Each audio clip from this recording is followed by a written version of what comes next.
Windows. Okay, so welcome back to another episode of the podcast. This morning, on this lovely sunny morning, joined by Liam Mitchell from Breeze Development. Welcome. Thank you. Happy to be here. That's good. Good. What tell us a bit more about Breeze Development? Okay. So Breeze are a website and app development company. Okay. So that can be anything from a small business website, whether that's WordPress or Shopify or a custom build, up to a custom bit of software that enables a company to operate faster, smoother, cleaner, maybe remove some bottlenecks out of the business and go really bespoke on what that issue is in the company. Yeah. Try and improve productivity. Yeah. All that kind of stuff. Yeah, exactly. That's the bit I really like. I get a lot of enjoyment out of going in and working that out. But websites is where we started. So when I started the company over 10 years ago now, that was where we initially started. Yeah. So how, go back 10 years ago, how did it all begin? What was the thought process? And it's a great question because people presume because of the business I'm in that I'm super like techie or I was into that as a kid or whatever, and I never was. In fact, when I got my apprenticeship as a web design apprenticeship or web developer apprentice, I didn't even know what it was, if I'm being totally honest, and I said that in the interview. But the guy who took me on said he could see a lot of himself in me. We got on well, and there was only me and him in the business. So I got to be like a sponge and just go, what does he listen to? What does he read? Who does he speak to? Where does he go? Where does he win work? And that's kind of how I got into it. So I did that apprenticeship. Then I went and did some sales experience, door-to-door sales. And then telephone sales, which was a really good experience. And then after that I started like really young, inexperienced, naive in a lot of ways. So it was on my 21st birthday that I started it. So that's how it got going. So you did some door-to-door sales. What was that like for you? So I would have been at the time 18, 19. And I honestly actually recommend it as a job for people. I think not necessarily, it might not be something they want to do forever, but the way you can learn about yourself and handling rejection and how to speak to people and dealing with different types of people, I think that's really important for anyone to know. And we were at commission only. We were selling ADT alarms.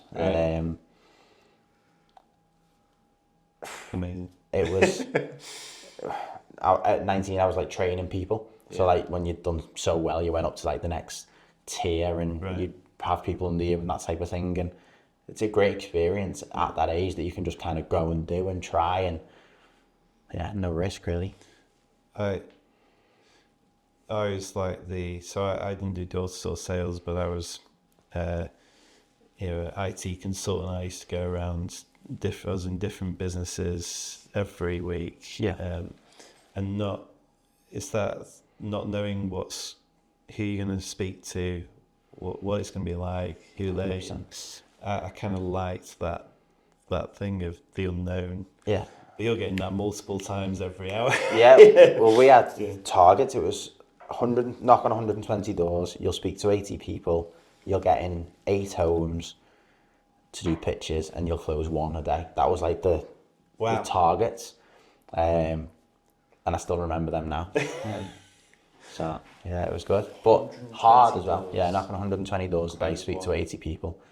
But them numbers worked up until maybe like the 2 weeks before Christmas. So the 2 weeks before Christmas, I didn't make a penny. It was, like I said, commission only. And I was selling fairly expensive alarm systems, and people were like, I don't have it. And that's when you really test yourself, because it's freezing, snowing, raining, whatever it was. And you're just like knocking on doors and you're not getting paid, you're working long hours. But now when I get rejected on, they don't choose me for a website, they go elsewhere. There's no emotional attachment there. I think you become a stronger person from it, and that's why I actually recommend it as something to try when you're young and starting out. I was talking to my 7-year-old boy, and struggling a bit with friends at school, and in half term I was talking about resilience with him, which is a bizarre conversation to have with a 7-year-old.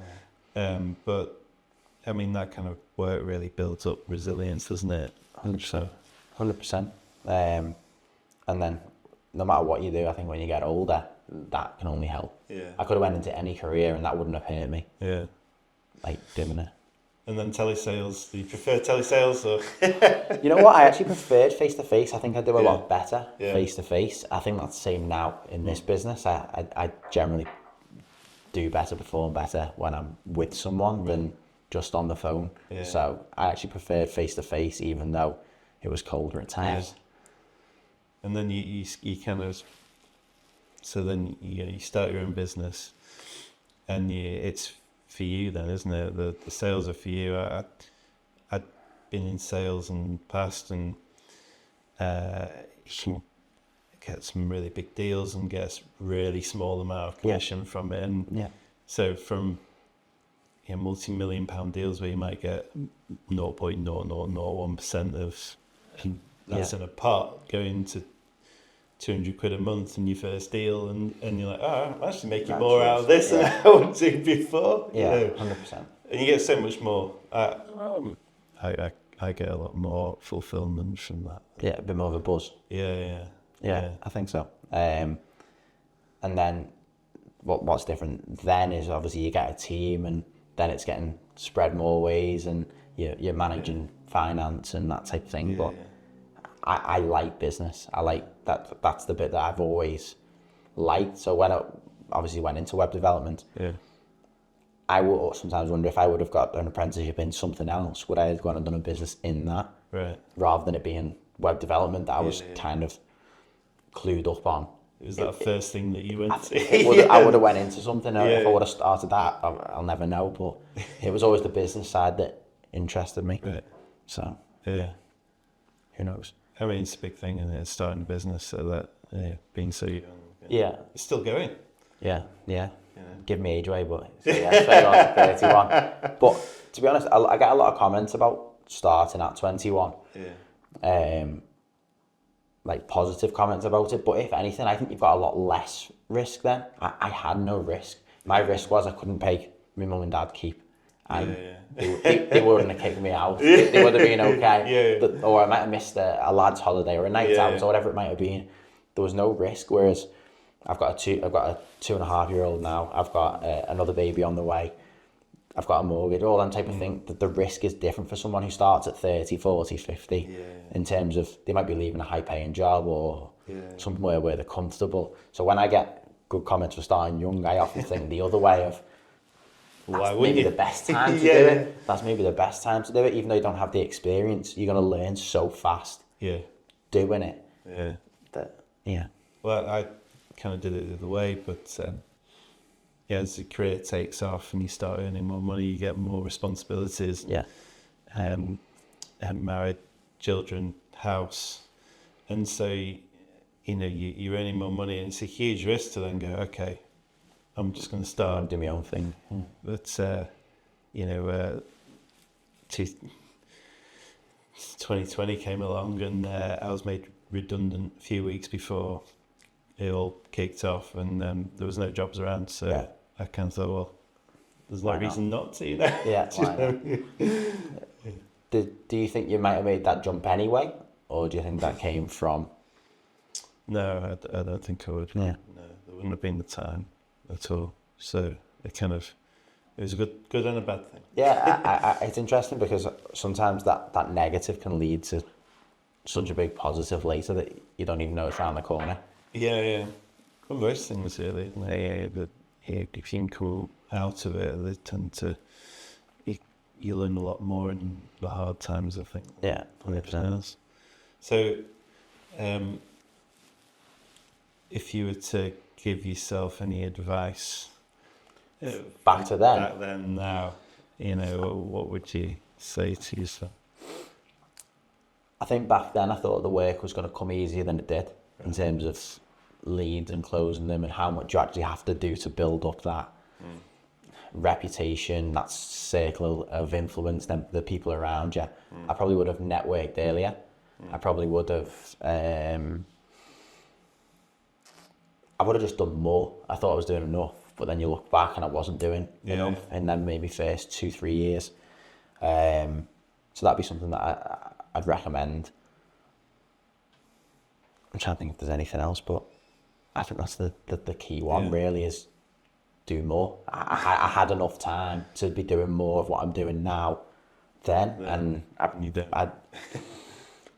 think I looked for a lot of smaller and busy jobs rather than what's actually effective. Right. And I think that's something that I've changed. Yeah, I think there's I had this as big learning in terms of, what's most profitable for you, and how do you get more of it? Yeah.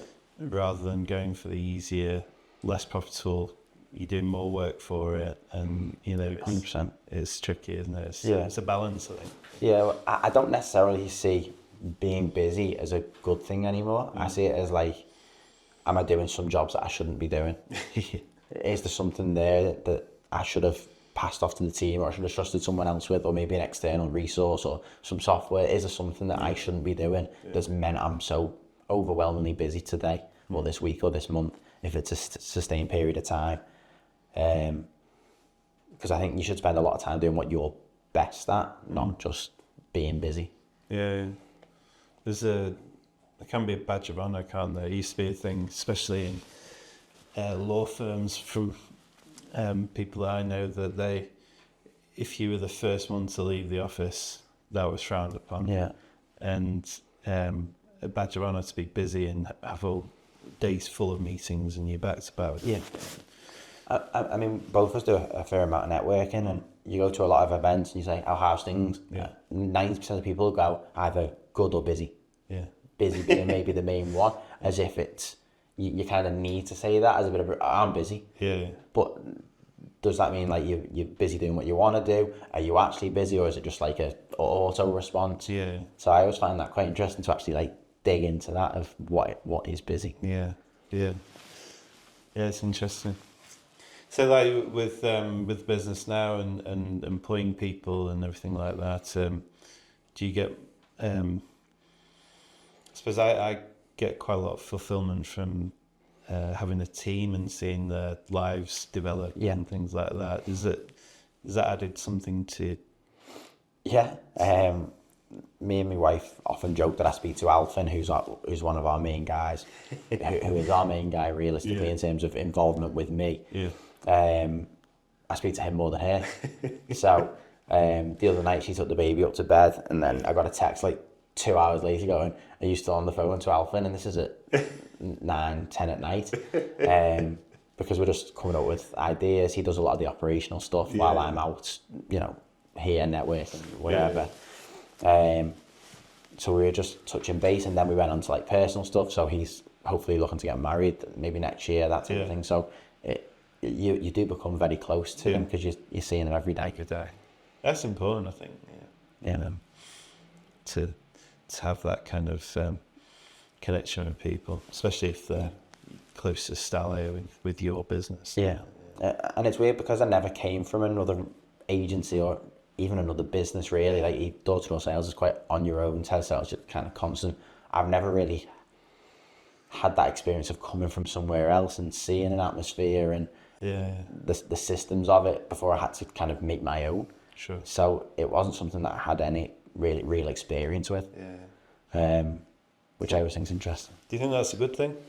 There's probably some things that took me longer to do than, say, someone was in an agency for 10 years, they were whatever role they're a developer, a marketer, a head of operations, whatever they might be, and then they started their own agency. I think they probably take a lot of the good stuff and try and change the bits they didn't agree with. So that probably kicks them on a bit, whereas I was just starting from let's see what happens. So I probably missed out on some things, but in other ways maybe I had a fresh opinion on it that I don't know. I've recruited people that have worked in big agencies, and with the thought of I'm gonna question you, what's it like where's it come? Because I've come from software house, I hadn't come from a creative agency or anything like that. And I just thought, I'm doing what I think is going to be good, and I think that there's no restrictions or things that you feel like you should be doing because that's what agencies do. And the big realization that I had was that perhaps I'm looking for something that isn't there. Yeah. You know, that it's not so different. It's just small. Yeah. I don't know. But it's interesting because I'm always interested, like, well, how can we do stuff better? You know, what are they doing that we should be doing? And same. And I think it's. I think as a business owner, you're always looking for them little 1%, 2% here and there that can kick you on, but working out what is actually the driving factor behind that is a different thing. Like, you look on the outside and you go, that's cool, but in reality, that's not making.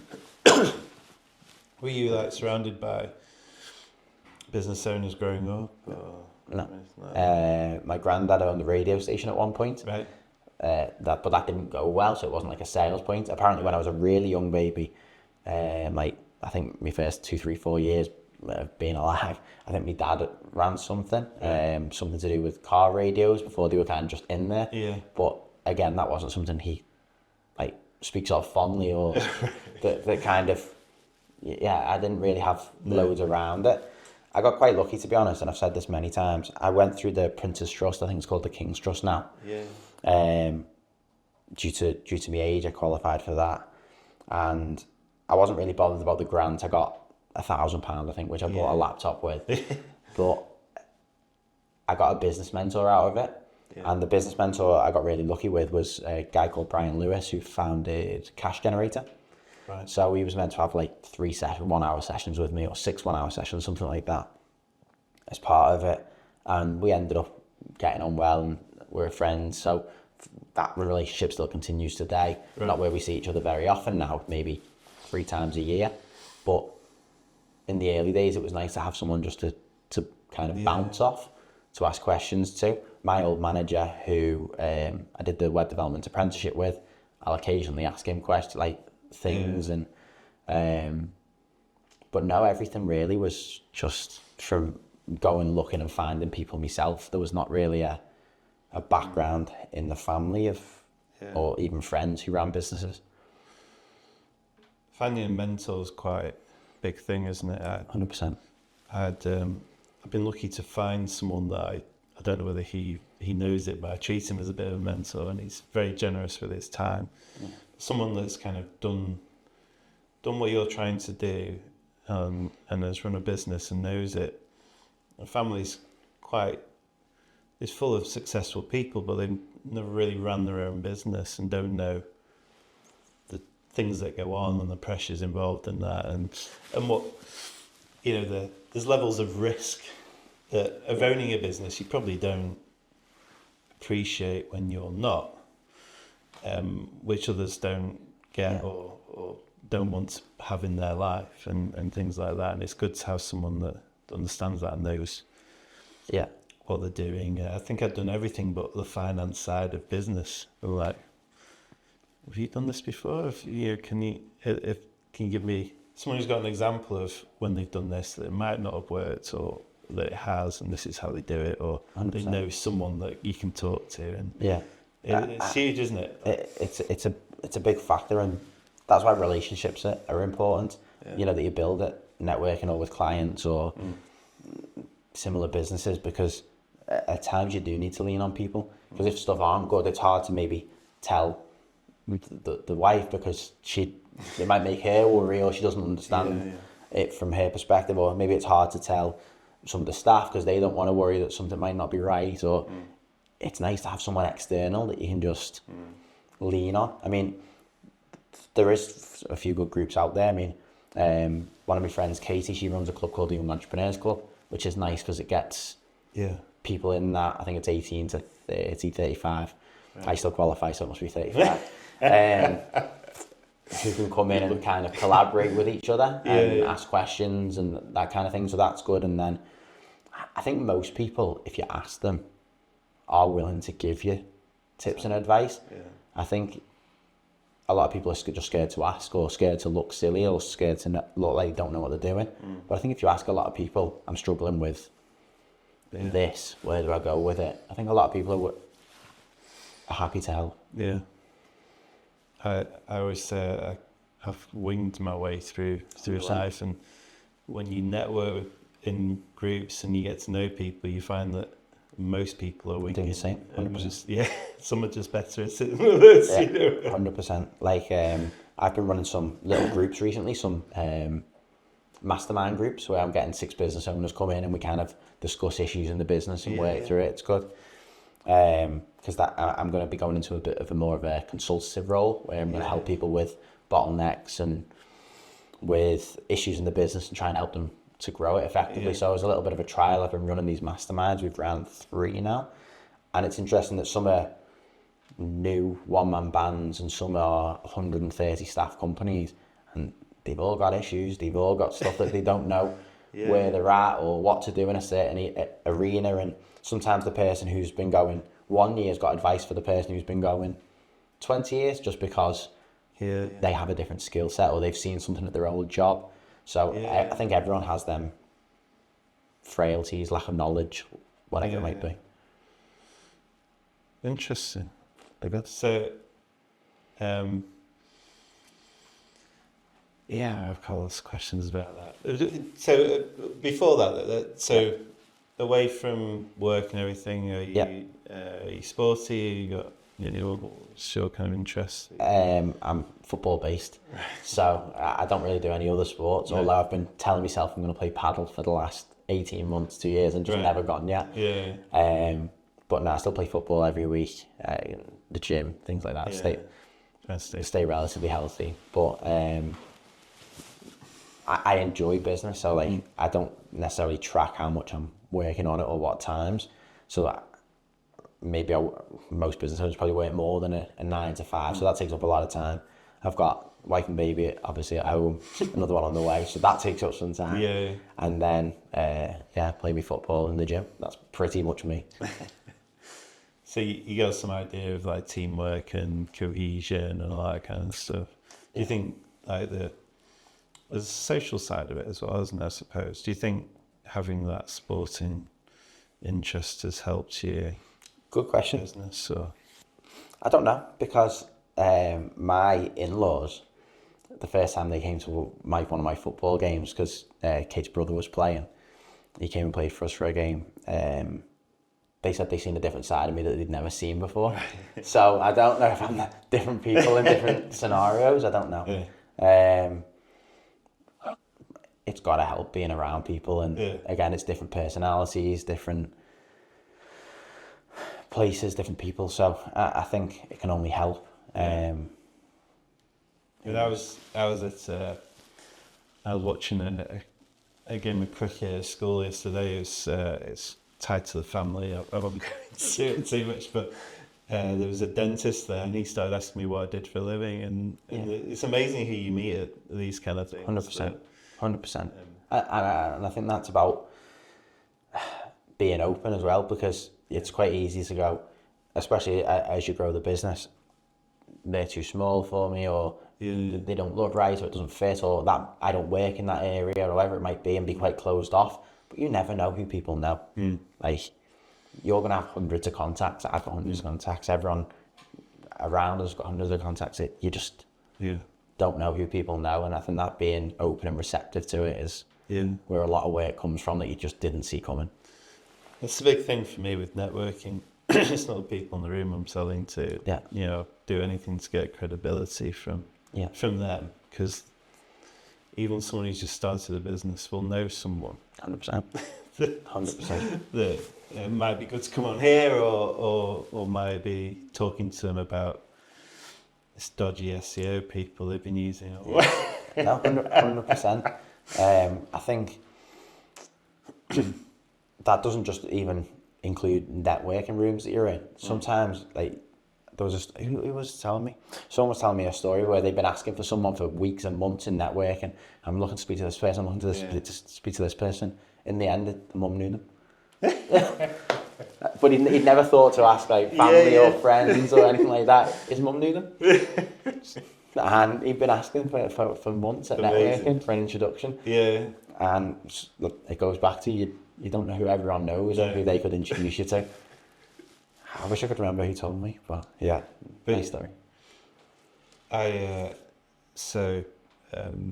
When I used to go into businesses all the time, I went down, there was 3 or 4 that we used to do in Brighton, and I went in office, and it was just one big room, and then there was an office at the front, and a very well dressed lady who you'd assume was the office, ran the reception or whatever, and she met me at the door, and I always made a point of being really polite to everyone, and she said, "Would you like a drink, a cup of tea, please," and all that kind of stuff. And then during the day, she'd come over, check everything was okay, and anyway, it turns out that was the CEO of the company globally. Right, okay. And she then called the business and said what a nice person I was, and that she'd like to do more with us. You don't know who you're talking to or when, and I know people have lost business because they've been a little bit to the wrong person, rude to someone that they don't think is a partner. Yeah, it happens. So, when you're doing projects to, bespoke projects that are improving processes and procedures and everything in a business, do you have any examples of success stories when it comes? Yeah, well, we're working on a really cool one at the minute. So we're working with an electrical firm who we're paying, I think, 4 or 5 different third-party softwares. Things like job management, vehicle tracking, accounting, quote invoicing, all like different aspects to it. And the guy said he wants to sell the business in the next 5 years. I think he might change that to 3 now, but it was 5. And him and his business partner and his wife were too involved in the day-to-day, in terms of one of them comes in early in the morning, sets the jobs for the lads, then he works latest, and he has a break in the day and then works again in the night because he's seeing what's happened that day to edit it all. If they want to exit that business, there was too much that probably had to change operationally. True. So we're seeing, we're building at the minute, it's probably about a month away from done, a bit of software that basically does all that for them. So it takes their systems kind of bespoke to them into an app, and a web app as well, which their staff can request close from. They can see when the staff last requested close. The staff's contracts and training and HR and things like that are on there. They can tell the lads where they're going to be working for the next 2 weeks. Got a calendar on there. Lads can mark if they're on double pay overtime. They can see all that. The admin can drag and drop where people are going to be working on that day. When the lads are on a job at 4 p.m. every day, they get a notification saying, "Don't forget to upload your pictures of the day," and that comes up on the phones, their iPads, that type of thing. And then they take the pictures, that's all stored in a central database. So there's loads going on in it. But that was all to solve to add value to the business and to hopefully save time for the directors and the admin staff. So that is a monster project, really big one. But for that reason, an exciting one. I mean, I suppose for them to scale as well if they wanted to be. Yeah, 100%. They've got a few big contracts, both in the public sector and private. So they're a growing business. They want to keep growing. At some point, they want to exit it. So it was about having that in place for them. So even if it's not something they use day to day from next month, it's can they get everyone using it within maybe 6 months and used to it, and when they onboard new staff, they're using it, and big clients, they get their reports on there, that type of thing, so that it is ready to be an asset to the business. It's easier than to take reports off it, and in terms of staff use and how far they're traveling, how far they're driving, what fuel and all that. I don't know. It's I suppose it's good to know where they are as well. It was an exciting project when we won it. It's been a good few months building it. So we've got another month left, so it's good. But we've had a lot of trust from the clients on that one, in terms of It was a big project. It was over a few months, and it's been good going back and forth with them and making sure it was right. But yeah, we're about a month away from done now, so that'll be a good one. That'd be a good draft. And so, those kind of projects are big. There's a lot of requirements to read. What are the kind of challenges that you come across in those kind of things? It's a great question. Not so much in that one I've just mentioned, but one of the first custom apps or bits of software that we worked on was a beauty booking system. And what I got wrong in that scenario was where I should have done better was recording the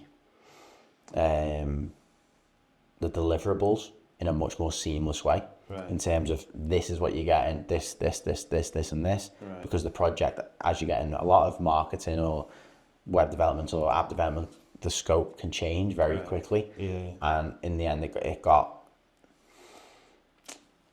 messy in terms of it went on longer than it should have. It cost us a lot more than it should have. Yeah. We lost money on the project, that type of thing. So that's one of the big learnings I had from it. Yeah. Where now when we're scoping out a custom project more than anything, we will be saying like, this is what you've told us, please confirm that's right. We'll then design it and say, is there anything not in there? If not, say now. So we give multiple steps of like, it has to be confirmed now, because in 4 months, 6 months, we don't want you to turn around and say, oh, I thought there was going to be X in it. It needs to be properly scoped out. So that was an expensive lesson. But, you get that in websites though, don't you? It's made live and then they go, oh, can you just change the look of that? That's a bit too big. Well, it just goes on. We got asked for one today to add a blog to one that was already on there. So we built the site and like, can we add a blog function as well? I was like, yeah, but that was never kind of told to us at the start. So we're changing that. But yeah, project scope is something in our industry that's hard to balance at times, because it's like, do I want to say to them, oh, you owe an extra £150, an extra £300, an extra £500, right. Or do I want to just take the hit on this and give a good service? It's a bit of a juggle at times. Yeah, it's the same with ongoing stuff. So for me, a website or a piece of software is never finished, because you can improve the SEO, you can make new landing pages, you can do whatever. It isn't finished. No. It's just that first kind of phase is done. So then as stuff's changing, maybe the pricing's changing, juggling how much you do as a gesture of goodwill versus paid on things like that is sometimes a balancing act. Yeah, it is. So sometimes you get asked to do favors as well. Mm-hmm. Okay, well, I kind of like to do things like that and say, well, happy to do that. Just give us a good review for.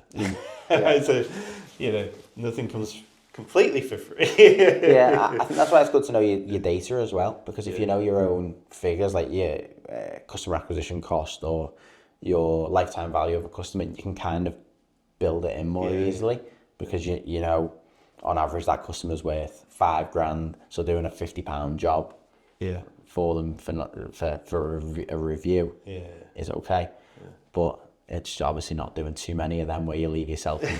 Or sometimes giving the signal that they are always included. You'll always do stuff for free, and then when you actually charge for it, it's a bit like, I thought you just did that for it. So but that'll be the same in any industry, I take it, not just ours. Yeah, definitely.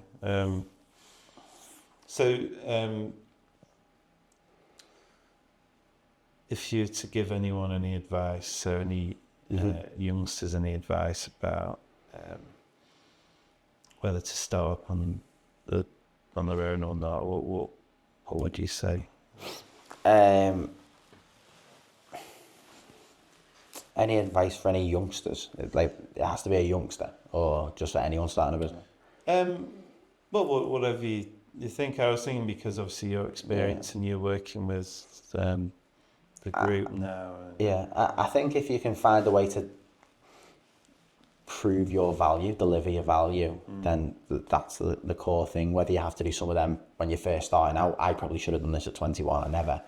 Is maybe do stuff for free or cheaper and get it out there and spread the message, and then use them as case studies and push on from there. That's one way to do it. But I think one thing I've always been quite lucky at is up here, in terms of the lows never really got to me and the highs never really overexcited me. So I think for any business owner at any age, being able to control what's going on up here is one of the biggest things, because we close a big deal, I don't think I've made it. We lose a client, or something goes wrong in the business, or a member of staff's causing issues, whatever it might be, it doesn't get me too low, or if it gets me low, not for long. And I think that's a massive thing I've been lucky with, because I don't know if that's something that's teachable. I don't know, but I think that's just the way I am. I never really go to a 0, 1, 2, 3 out of 10, but I probably never hit a 10. I'm probably somewhere in between a lot of the time in business. It's good to be calm, isn't it? I don't think it's ever as bad as you think it is, in terms of when something does go wrong. That booking system that I just mentioned that we lost a lot of money on, it didn't kill the business. We're still here. I learned a lot from it. We changed systems because of it. We can now go and work on bigger projects without that fear. It depends how you look at things. Because that number would scare people in terms of loss. But it's how you use it in different ways. We had Sean Sankey came on. He's runs a he's got a big background in working for large consultancies and runs a company that help businesses grow. Okay. And he talks about, he says in 3 years' time, what you're stressed about now, you'll laugh at, because you'll be dealing with so much more and on a bigger scale that what you're worried about now, and it's so true. 100%. And I think that's why you look at it as what is actually the worst case scenario that can come from this. No one's died. If it's not closed you down, then you can go again. And that is part of, right at the start, or it may have even before we started recording, you said that you don't see a lot of them stresses and pressures and difficulties of running a business until you're kind of doing it. That is some of them. But the best thing is you get to go again. It's like up to you. You don't get fired and you're gone.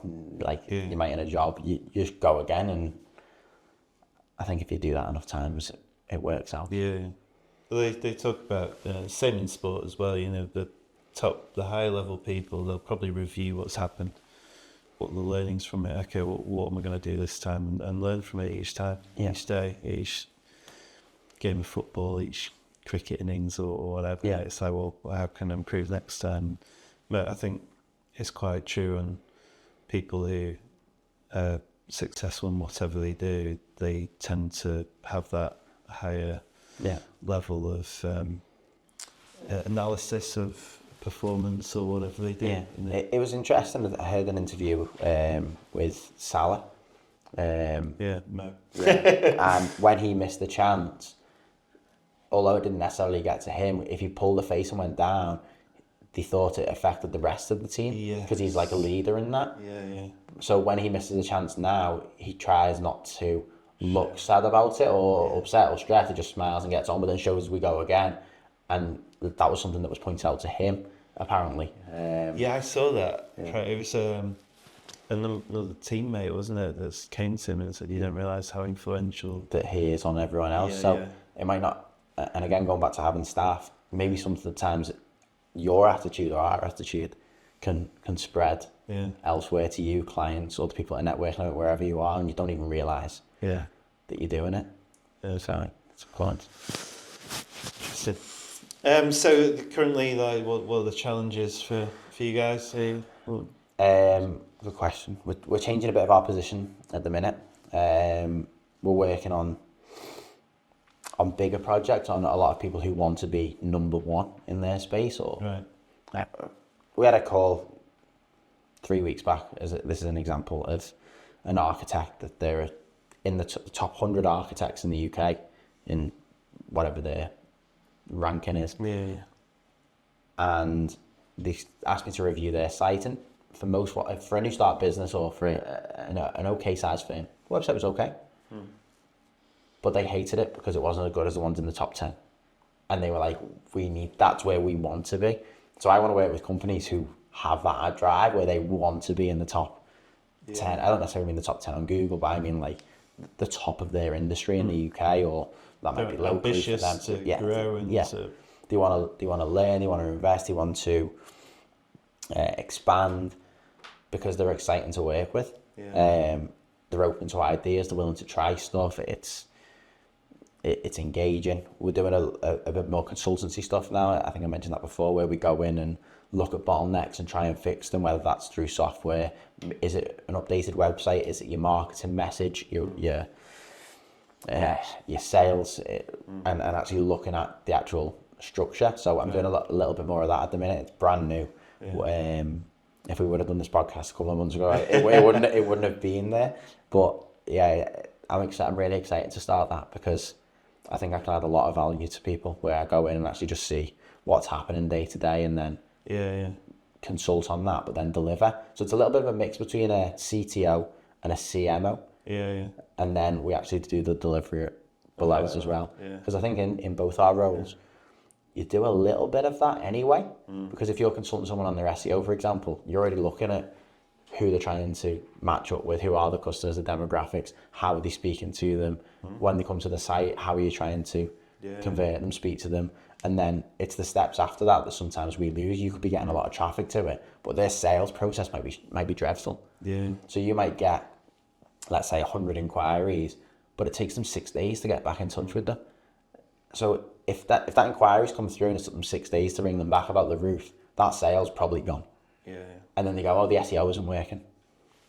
But the issue isn't the SEO, because the traffic's going off, the rankings are going off, the inquiries are there. It's a sales process issue. So I like to look at them details and see if we can add value there, because you do a little bit of it anyway in our roles. Even like you look at a website and you're like, what do you do? So you look at the whole, like, what do they do? Who do they do it for? What does that mean? What language should they be using? Everything. And you're like, so that goes into how you communicate in networking groups, in sales and marketing, and your teams and everything. And then, like you say, then it goes into, okay, so how are you converting? And then how are you delivering? And you end up getting into the whole business. And that's a little bit why we are trying to work with firms who really want to make a big leap forward, because I think sometimes you can get caught up. Say you charge £2,000 and that business has only got £4,000 in the bank. You're 50% of what they've got there to use. So they want you to come and be a hero. They want you to come and change everything for them in terms of it just needs to work. But there's so much that needs doing for that £2,000 as an example, £4,000 as an example. To even just get it started. But just because you've built a good website or you've done a bit of SEO and you're in a good position, that doesn't necessarily mean all them processes in the back end are fixed.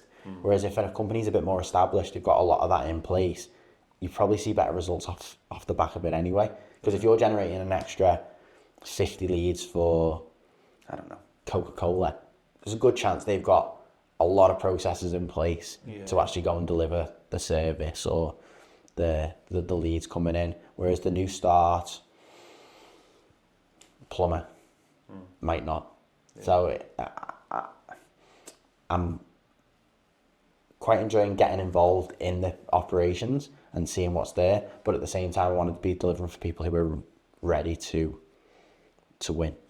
What's coming up? What's the future for you in the business and everything? Sounds like you got a lot on. What I think I mentioned before off air that I'm going to a legal retreat next week. So that's interesting. Again, going back to you're away on business, but the crossover between it being a jolly. So that's in Spain. But the whole time you've got to be switched on because there's loads of prospective referral partners there, loads of prospective clients there. Yeah. So the whole time, and they literally have events. I've seen the agenda. I think yoga starts at 6 a.m. and then one night they've got a DJ in doing an event. So that sounds fun. Yeah. But like that means you're basically on show from 6 a.m. till midnight, and you don't want to go and get too drunk in the night and you make a show of yourself and you lose all that. And at the same time, the people who are at the yoga at 6 a.m. might not be the same people who are drinking in the night. So it's about, I'm probably going to be busy the whole time, and obviously the phone's still going and stuff while you're there. So I expect, although there might be a bit of sun, it's going to be quite busy, but I'm excited about that. There's a group of law firms going to be there. That's the main audience. And I'm going to be speaking about websites and apps. So let's see how that goes. Lots of fun. Well, sounds good, definitely. And it's been pleasure to chat to you this morning. Because it's one of those things where you talk to people, you meet someone, it's a networking group, and you go, okay, well, that's quite interesting. Do you want to come on a podcast? That's good. We finally got around to it, haven't we? Yeah. It's been I appreciate your time, and thanks for coming. It's good. Anytime. Nice, sort of. Amazing. Cool. Was that all right?